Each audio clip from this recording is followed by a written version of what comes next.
We're missing somebody from row 1, 2, 3, 4, 5. Row 6, is that somebody joining us now? Head of row 6. Looks like Kai Dickinson's trying to get a jump on everybody's front wheel right on the white line of his good spot. That's the way to do it. James Lord might be missing. We'll worry about that in a moment as we go underway. And looks like AJ's got the whole shot there. I have to say, I think you're right. Those white leathers look like they're going to go into the lead any moment now. And into red gate we go. Yep, AJ might have been third in qualifying, but as we all know, already. This race day is payday, isn't it?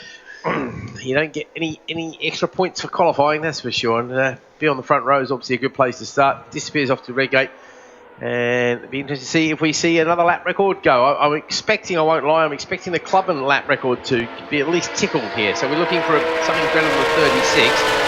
So James May, 37.9. So not really close to enough to the lap record you would have thought. No, Sam and the MRO lap records are 2 seconds quicker than what they were doing in qualifying as well. So let's just see. We'll wait and see. I think it was a very good time last year from a rider of whom I know not very much at all, but obviously he's rather quick. It's Dale Thomas. He was on the Triumph last year, and not one of our regular runners or riders, but clearly a very competent peddler of motorcycles. As we come down into the hairpin for the first time, and that is Team Valley 91 Sam Hurst in second, because it's AJ out in front. AJ rounding the Melbourne Loop for the first time. And this is the 10-lap race. Oh, big problem there for somebody there, having a big wobble. Somebody's just lost a whole lot of time. Somebody was about 4th or 5th place there, I think. Looks like they've got going again, but somebody went tumbling down the order there. Wait and see who's lost out badly on the opening lap as they come across the line and trip the timing beam for the first of 10 times. And it's AJ with a 1.2 second gap. It's Sam Hurst, Reese Forrest. Then it's Jack Muir, Mills, Cunningham, Beehall, Dickinson, Pallett, Lambden, May, Donovan, Jenkins, Anderton and Howarth rounding out your top 15. Go on, mate. This could be interesting because wasn't it about 3 seconds difference between the first lap and the second lap of our earlier rookie race? It certainly was, yes. So we're looking at a 34 lap record pace from AJ. Yeah, I wouldn't be surprised at all. Let's see if that comes to fruition. AJ Double Milano winner, of course. One of the very few people who can say his name has appeared twice on that famous trophy. All right, don't rub it in. No, I was thinking the last person was actually a friend of yours, of course. And yeah. Paul Hogan. Yeah. Bless Paul. Yep. Lovely man he was. It's easy to say that about people when they pass, but even though he won a Ducati and I didn't. the year after you didn't win a Ducati. Exactly. So AJ with the quickest first sector time, predictably enough, into the 46. Sorry, is that 45.9? Wow, yeah.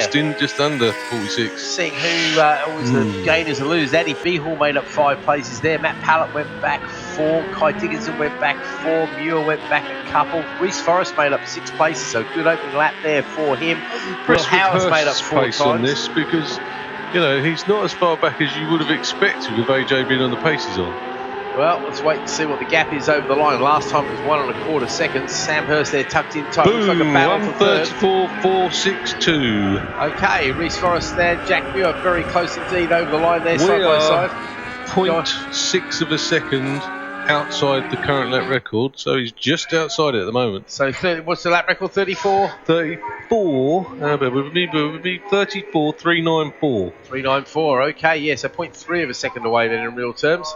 Yeah, so if AJ's got us on his speakers, it is. It's at 34.4, he said, yeah, so put in 3.9, yeah, you're right, 6,000.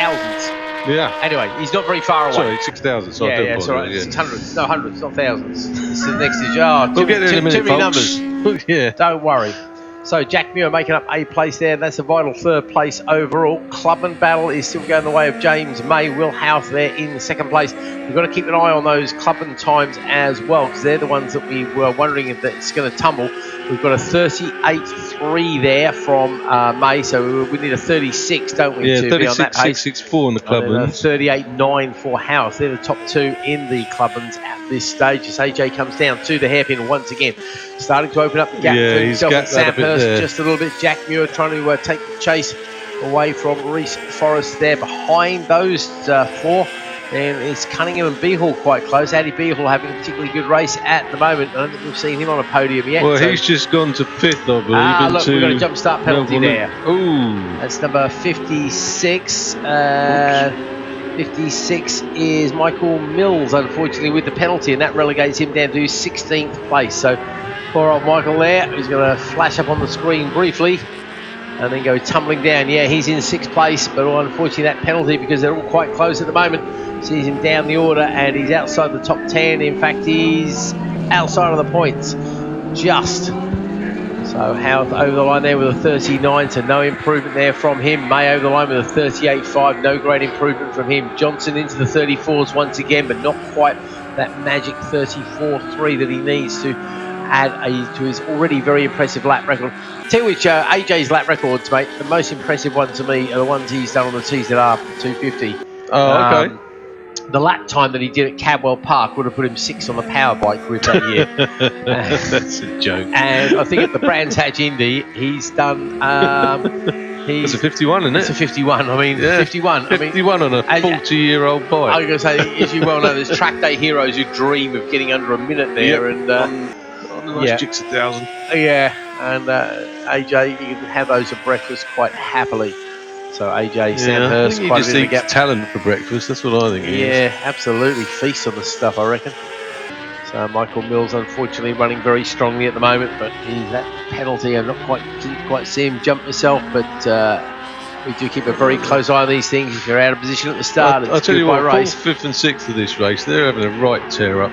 Yep. They really are. Here we go. There's a challenge there as well. I'm not quite sure who that was on who. It might have been Beale on Cunningham. Let's wait and see when they come out of the corner. It looks like he's made it stick. Yeah. There goes Forrest. It was, it might have been Mills, actually.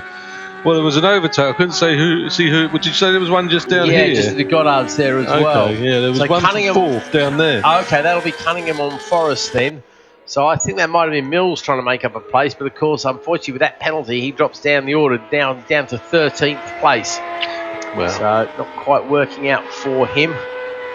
AJ 34 seconds again. And you see this with good races there. Top rider just banging more or less the same lap time every single lap to within a few tenths. I mean, Marquez is obviously the absolute master at doing that. I mean, within tenths of a second. Is that Marquez? Oh, yeah. Yeah, a little Spanish bloke who's quite handy. Yeah, he's not out there today. No, couldn't join us this weekend.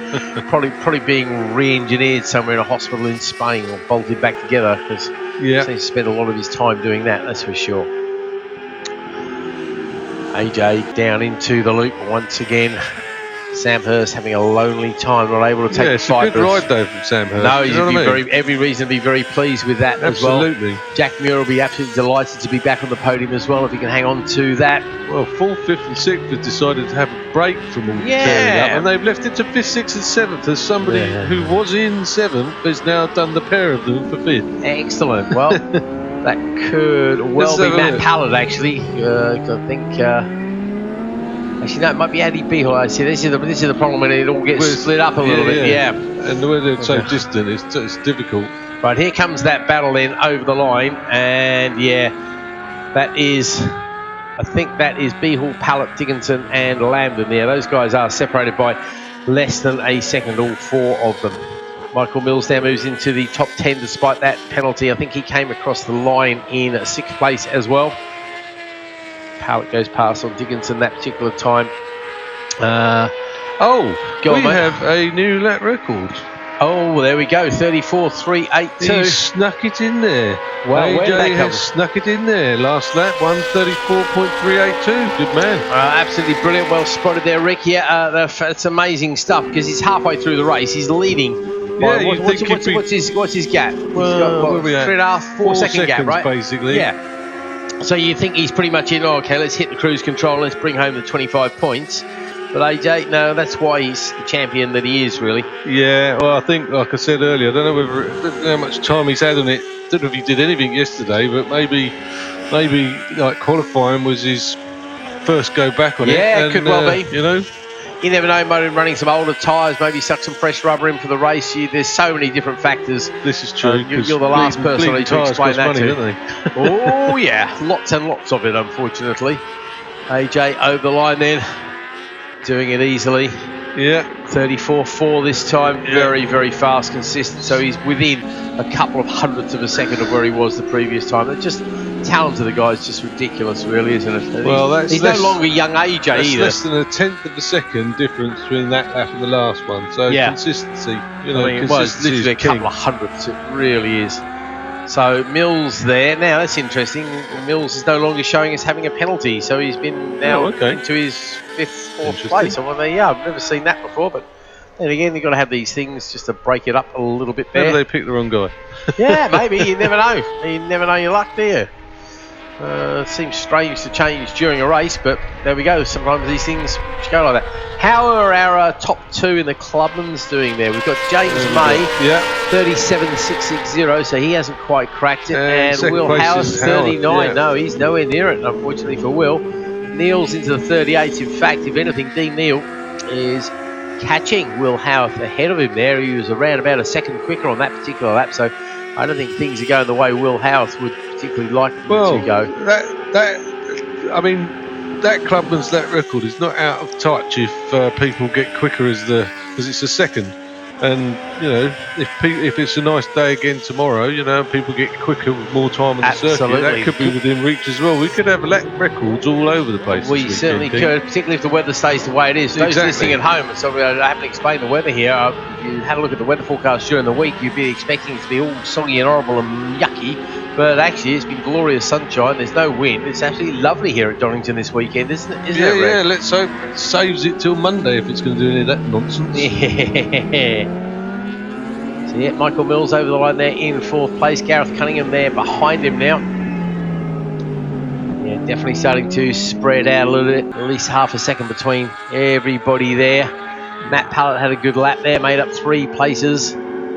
35 for the leader AJ on that lap, so he's either decided enough is enough, or you know, maybe the rubber's getting a bit thin. Yeah, maybe he was running over the tyres, and now they're sort of gone past their very best. Yeah, you never can tell, can you? Really? Right. Race goes on. AJ looking to get his name inscribed on yet another Bemsey trophy. Add to the already impressive collection he's got. It was Henry Ross who took this championship last year from Matt Pallett, only by 18 points. Again, that went down pretty much to the last race here at Donington Park on the national circuit as we were last year. And unfortunately for him, Matt Pallett clearly doesn't hook up well with the Donington circuit here. Well, maybe not. Maybe it was a wet weather thing because he finished in, let's say, a 6th place, I think, there 3 times, whereas Henry Ross took 2 wins and a second.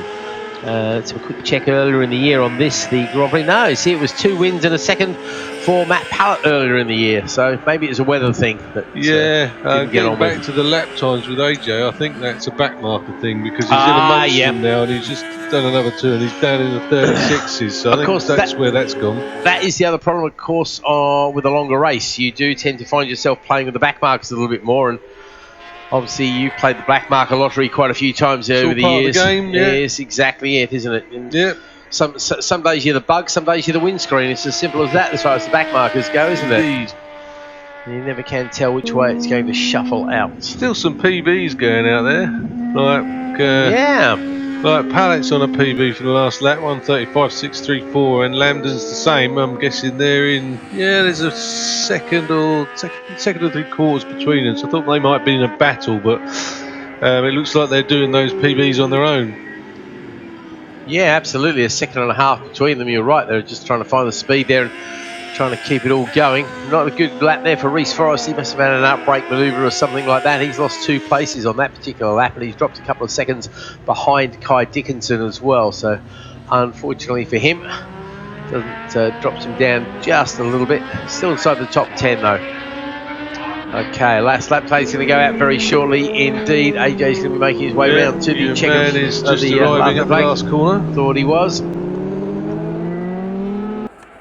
Yep, another back marker there, so that's again going to hamper his progress, because if you're catching a back marker around here in 10 laps, you've got to think the back marker is reasonably slow, to be fair. If you get them in the middle of a corner, you're easily going to see a second disappear, aren't you? Yeah, there was nearly an example of that there at Redgate, but he's just got the timing just right there so he could do it through Hollywood.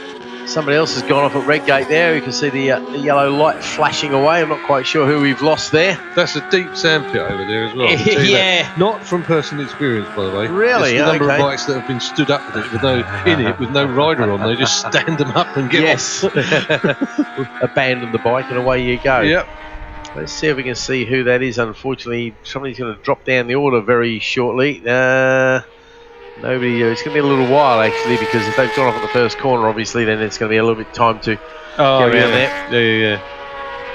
Yeah. People still pushing on there. Jake Anderton with a PB as far as the lap times go. Last time round, finds his way into the mid 37, so he'll be happy with that. AJ trips the timing beam over the back for the last time now. Sam Hurst, Jack Muir going there with him. Michael Mills, Gareth Cunningham, Matt Pallett, Joey Lambden, Kai Dickinson, Andy B. Hall. I heard the number 112, Jake Donkersley. Unfortunately, I think that might be Jake that we've lost there. He's lost a lot of places. Yeah, he's dropping down the order on the screens here. Is that Andrews as well? Looks like he's gone walkabouts too on the number 50 machine. So maybe we've lost a couple of bikes there, unfortunately, on that lap. Checker flag then goes out to AJ, who claims yet another win, add to his already impressive tally of medals. And I think more importantly, we go back to this: what would you prefer, the win or the lap record? Well, if you can have both, you're going to take them, aren't you? Yeah, why not be greedy? Yeah, absolutely. Why not? Why not fill your boots? Well done, AJ. Very well deserved. Indeed. Another excellent ride from the South London guy kind of thing. Ashford. Is he Kent? No, he's Kent. Is he? He's down that part of the world anyway.